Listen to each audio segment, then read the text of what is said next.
Hello, everybody. Ben Rogers here, the Raptors Digest. Riker, the well-anticipated Marc Gasol podcast is finally coming out. I feel like we've mentioned it on pretty well all of our videos the past week, but the second take of it, there's been some new reports about Marc Gasol. A couple have gone down. There was one early last week about Gasol potentially going to Europe next season, and that came out right around the times the Raptors were having their exit interviews and all that sort of stuff. But the more juicier rumors that have circulated now, especially I think it was reported, or Fadeaway World put it out, but Marc Gasol potentially rejoining Kawhi with the LA Clippers, Riker. What are your thoughts on these sorts of news? And it's looking like Marc Gasol probably won't be a Toronto Raptor next season.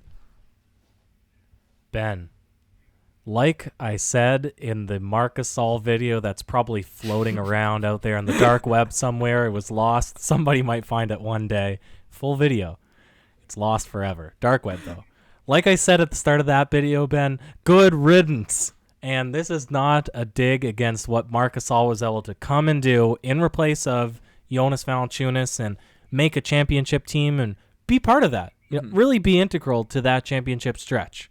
But for everything that he has helped the Raptors do, I despise what he did to this team this season, and especially come playoff time when really in a series where they had no legitimate big defenders, Marc Gasol could have looked to be a scorer. He could have looked to be a rebounder. He could have looked to do a couple of different things in his probably limited minutes, regardless if he was playing well or not. He could have looked to do things to have impact towards winning. And he decided, I'm going to go out and I'm going to do none of that. And I'm going to suck really hard. So you know what, Marc Gasol? It's time to pack your stuff and get out of Toronto. To hop on the Marc Gasol bandwagon just for a second, Terrence Davis really baited us, man. Remember he came out and said, yo, it's looking like prime Gasol out here. He's going to be scoring left, right, and center. Remember TD said that during the quarantine, Riker? Yeah, and what happened to those photos where he looked thin? Like, was that a Photoshop job? Did somebody fake us, or what happened there? It's almost like Boucher's muscles, bro. Yeah, well, we know who started that, Ben. Wink, wink. But listen, this is serious. This is some serious business here. I think I'm curious what the response is going to be, because I think as much as people were frustrated with Siakam because he was trying and not succeeding, it looked like Marc Gasol wasn't even trying come playoff time. Yeah, no, it was. I think he was trying. Like, I don't think there's a lack of effort with Marc Gasol, but his confidence in his scoring ability is just completely fallen off a cliff against the Boston Celtics. I don't think he hit a three against the Boston Celtics the entire season until Game 7, where he did hit a couple. So, you know, the value in Marc Gasol was that he's a stretch big man that can pass and play defense and all that sort of stuff. But this season, as you mentioned, especially after the hamstring injury, he looked a step slower. So on the defensive end, even though he will, till he's 60, he'll be a great positional defender, and the size that he is, he can get in people's way without a doubt. But the lack of mobility, even a drastic drop-off from last season where he was able to sort of stay with guys like Embiid and the Tobias Harrises driving off the wings and Giannis and those guys. But this year was just completely picked apart in the pick and roll against the Boston Celtics, and the inability to shoot. Obviously he's a great passer, but they were just completely leaving him on an island. It was shades of DeMar Carroll, shades of Patrick Patterson, where our bigs would just be completely left open. The other team's defenders wouldn't worry about them one single bit. And the Raptors can't have that going forward. We need to have big people on the court that can shoot threes, or at least be a scoring threat. And if Gasol's not doing it consistently on the defensive end to at least an above average level, I don't see us really bring him back on big money. Now, we can debate on maybe a shorter deal or a lower money deal, but I don't think we sign him for a deal close to what he was getting this year at like $25 million or something.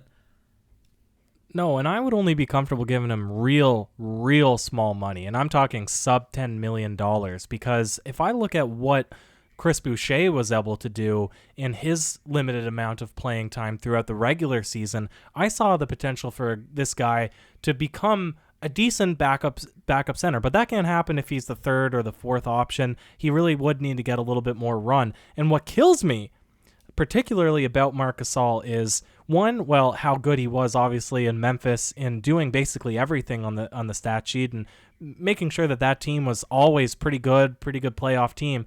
Obviously those stats dipped, but he still did some off the box sheet things. He was still a pretty good floor general. He had pretty good passing, and he probably would have got credit for that second assist or that tic-tac-toe assist if that was a stat line. But what kills me the most, the hockey assist, exactly. But what kills me the most, Ben, is that his 3-point percentage has always been super high. So it just seems like in the important moments, he doesn't step up, because he was like 44% last season. He was 38% from three this season. But then you're exactly right. You look at the Celtics series, you look at the Brooklyn series, even 1 for 4, 0 for 1, 1 for 4. He missed 10 threes in a row before he hit a 3 in Game 6 against the Boston in the playoffs. And I think you're right that he didn't hit any threes against the Celtics in the regular season either. And then you add on top of that small ball is what's happening. It is all the rave, and we suspect that more teams are going to shift to that next season. And if you can't have a guy that you can even play down the stretch that can't contribute come playoff time, what are you going to pay him for? Makes no sense. Yeah, so I think from that we're both on the same page that Marc Gasol isn't the starting center for the Toronto Raptors going forward. I think both you and I will, and pretty well I'd be surprised if any Raptors fans believe that he should be the main option, the guy we should rely upon going forward into the future. But there's obviously been rumors that Serge Ibaka might get paid big time by a team like the Charlotte Hornets or something like that, even though he wants to stay. We're not speculating Serge Ibaka will leave. We think we'll find a way to keep him. But if the Toronto Raptors do end up in a position where Serge Ibaka is just too expensive to keep, a Bismack Biyombo-esque situation where he just gets completely overpaid by a mediocre team, should the Toronto Raptors look to pay, because we're not getting Marc Gasol on the minimum. I think if his value is at a minimum, he's just going to go to Europe and get paid because they still get paid in Europe. They still get paid upwards of, I'm not sure what it's going to be with the pandemic, but there's definitely, I think Mirotic signed for, 14, 15 million plus deal. That completely higher than expected. But I know it was double digits in the millions, but they can't get paid over in Europe. There's big contracts being thrown out, and Marc Gasol being a big name and still a valuable piece, I think he'd get a big contract in Europe. Do you think the Raptors, and obviously the Clippers are a team, and we'll dive into the Clippers a bit more in that whole situation after, but do you think the Raptors should take the route of signing Marc Gasol as maybe a backup option or a starter that plays 15 minutes a game if you don't trust really Boucher to be that guy just yet, and maybe have some OG at center lineups? If we're losing a Serge Ibaka, do you think he'd be a valuable piece to maintain at $9 million per year so we can compete with those teams in Europe? Yeah, I think so. And another reason there could be some incentive over to Europe is, I don't know what the climate is like in Memphis, but I know it's in Canada. It's no Spain. And I don't know exactly where he's from in Spain, whether it's Barcelona or whatever, but they definitely have pretty good tropical weather there. So if you're getting the dollars and you're over closer to home, I could see it happening. But definitely, veteranship, that's a big thing, right? And if you can keep veteran guys around that you're not expecting to be the people that are going to lead you come playoff time in playoff minutes, but can offer positioning advice to guys like Chris Boucher, how to be a more effective defender, how to see the court a little bit better. Those things are valuable to keep around, and you're not really limiting your cap space situation too much by overplaying an aging guy when the most important season is next off season, when there's a lot of big free agents that are going to hit the market. And I think you could make the same argument. This whole video is about the Clippers maybe wanting to look at signing Marc Gasol. You could make the same argument for why they would want him around, because they already have pretty long-term extension deal on Zubac. I think he's there for a couple of years. Let me just double check. Yeah, he's right there until like 2023. But I guess they didn't have any really good backup bigs, and you wouldn't play, if you're the Clippers, Marc Gasol heavy minutes for their playoff series. But he's a guy that could maybe steady some of the more I don't know, like a friendly way to say this, some of the personalities on the Clippers team. Well, the veteran leadership, and clearly their locker room has exploded since that series. Everyone's going at Paul George right now, saying that he quit on the team and he's trying to give these motivational speeches. Kawhi's out there questioning Doc Rivers. There's, the Montrezl Harrell's being reports that he's mad at everyone and might come to the Raptors because of it. So it's a weird situation down the Clippers. I definitely agree with you. Veteran leadership would definitely be helpful in a situation like that. And from the report that was brought out about Gasol going to the Clippers, they're saying Zubac is obviously young, great, and he's a player that I think is good for them moving forward. But again, in the same way a lot of those types of lumbering big men are, they need to learn how to play positional defense, and Marc Gasol could potentially be a mentor to him. He'd obviously be the better defender right now because Zubac, especially in the pick and roll, even with Gasol's movement being slowed and all those sorts of things, his positioning still makes him a good enough defender, especially in the regular season when compared to a player like Zubac. He could sort of show him the ropes in that area, and in theoretically, Ryker, maybe not in practice, especially against the Celtics, Marc Gasol can still shoot threes, and he won a championship with Kawhi. Maybe that's something the Clippers look at there. So I could definitely see the Clippers probably overpaying for Gasol, giving him a multi-year deal. And when we bring up the 1 year or the $9 million, $8 million range for Gasol, I think we're on the same page. That's not a multi-year contract. That's just a 1 year deal. Would you agree? Yeah, you'd think so.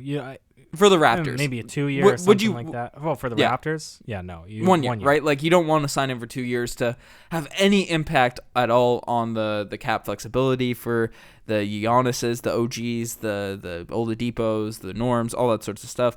But I could see the Clippers coming in with a 2-3 year deal, $10 million, $11 million, and seeing what they can get, especially where Gasol is a champion. We saw Pau Gasol be paid right until he was, the Spurs, I think, gave him a massive deal at the end of his career, which was really head-scratching. And I could see Gasol getting that sort of money from a team like the Clippers that are obviously in a desperate situation right now. So that's another place he could go. And you and I, Ryker, we love Kawhi. We love what he did for the team and all that sorts of stuff, right? When we had that video, some people thought of us as Kawhi haters. We are not Kawhi haters. We are Clipper haters. We don't want to see that team succeed whatsoever, and I'd be happy with Gasol going there, especially if he's overpaid. Yeah, and I mean they did it right, I guess, in the sense that they had a lot of veteran guys come in on 1 year, so they're probably looking at the same thing that they probably did with Marcus Morris this season. Patrick Patterson, obviously on the lower end. Reggie Jackson, I mean, that's hilarious how that guy's career went from being like a $20 million guy to a minimum. But I could see most closely being a Marcus Morris type situation where exactly they overpay him more than probably what he's worth just to have him in as a vet and maybe be able to bring something to the team. But in the same vein, you could make a similar argument that the Raptors could want to do the same thing if you're looking at 1 year terms, right? There's no real need to keep the cap down in next season specifically, so give him a lot of money. If Serge walks, whatever, we have a center. We'll play through Boucher as maybe a starter or something like that. But, yeah, we'll see. And I definitely agree. Clippers, they can go and mess up their franchise, and it'll only provide more happiness, Ben. For people that didn't watch the reaction of them getting knocked out by us. It was a happy podcast, one of the happier ones we've had since, I guess, Game 6 of the Raptors Celtics series. But yeah, and we've been kind of hard on Gasol. This is not to take away from especially how good he was last year during the playoff run. There's no way we beat the 76ers without Gasol's defense on Embiid, Gasol's help defense on Giannis, and obviously the way he just commanded the paint down in the NBA Finals. So Gasol, even in the short stint he's had with the Raptors, definitely had a big impact on the franchise. But if I had to make a prediction, Ryker, I expect him to probably be gone next season. Yeah, I don't see him being suited in a Raptors uniform. Yeah, but that's just how it is. You guys are the best for making it this far. Check out the Twitter, the Instagram, all the cool stuff. Lots of podcasts, lots of news, lots of stuff happening on the channel. So definitely subscribe to the channel. We really appreciate all your guys' support. I guess the road now, Ryker, is to 20K subscribers now that we reached the 15. I guess so. We'll plug it. We'll plug it every now and then. So if you're interested, hit us a follow or a subscribe or whatever you do. Sauce us on the Insta Twitter. But Ben, also, last words. Shout out to RDC World or whatever that channel is called. I sent you the video. I guess I do basketball skits. I don't know. I don't really watch the channel. I watched that skit that he made.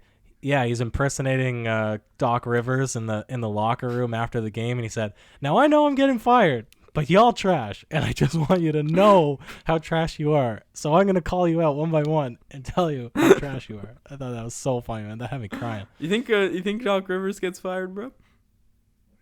I can't see him staying on the team. There's no way. I mean, that's crazy how you can be like one of the worst choking coaches of all time. And the amount of talent on that team to lose against the Nuggets. Like, He won a chip, though. Yeah, one chip. Who was on that team? Wasn't that the insane Boston Celtics team? And he lost two series with that team, too, and lost with the Lob City Clippers, Chris Paul, Blake Griffin, all them. Right, because they basically had a big five on that Boston Celtics team. It was like, who was it? Garnett, Ray Allen. Rondo was out of his mind at that time. Paul Pierce. And I guess maybe like KP, who was there baby. for? Brandon Kendrick Bass Perkins. Kendrick Perkins, so there you go. Big man down low. Yeah, and that was a different league back then, too. Perkins obviously got phased out at the end of it, but I don't know. I think he'll stay, but I agree. He probably should. If there are better options out there, definitely probably should be moved, but we'll see what happens with the Clippers. Love seeing them lose. Anyways, you guys are the best. Last words, Ryker? Cheers.